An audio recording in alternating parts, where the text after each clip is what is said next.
Bonjour à tous. Alors cette petite vidéo pour vous alerter sur un défaut technique que je viens de rencontrer avec le vidéoprojecteur Fengmi 2000 lumens en version non pro. C'est un appareil qui précédait la sortie du Fengmi Cinema Pro qui lui garde toute mon estime. En revanche, je ne suis pas du tout dans le même état d'esprit avec ce modèle.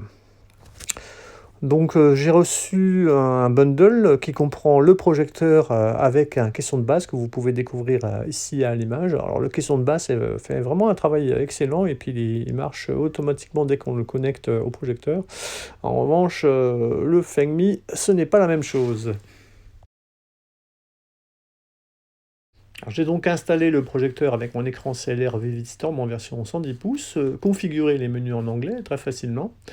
Et par contre, là où ça a commencé à déconner, c'est au moment de régler la netteté de l'image. Donc là, comme vous pouvez le voir sur la partie supérieure droite, c'est flou, et alors qu'en bas, c'est net, vous pouvez voir à gauche également.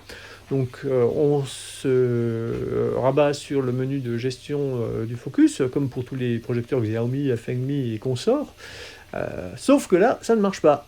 Donc, comme vous pouvez le voir, la télécommande est inactive. Et lorsque, enfin, ça commence à être actif, eh bien, la netteté s'ajuste, mais ça ne s'arrête pas. Donc, on passe à une image nette, à une image floue, sans pouvoir obtenir un focus parfait sur toute l'image. Alors, je peux vous assurer que c'est particulièrement énervant.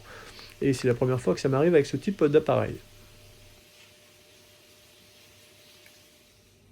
Il y a également une deuxième option de réglage du focus avec la roue crantée au milieu. Mais là, pareil, hein, donc une fois qu'on a lancé, qu'on arrive difficilement à lancer le réglage de la netteté, eh bien ça ne s'arrête pas. Donc on passe avec, là vous pouvez l'observer sur le coin supérieur droit, avec des icônes qui vont devenir floues, puis nettes, mais sans que on puisse arrêter précisément la netteté de l'image pour pouvoir savourer tranquillement son film.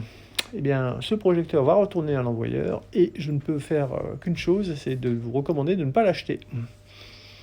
Alors, je vous donne rendez-vous en 2021 pour des projecteurs qui, j'espère, seront de meilleure qualité que celui-là.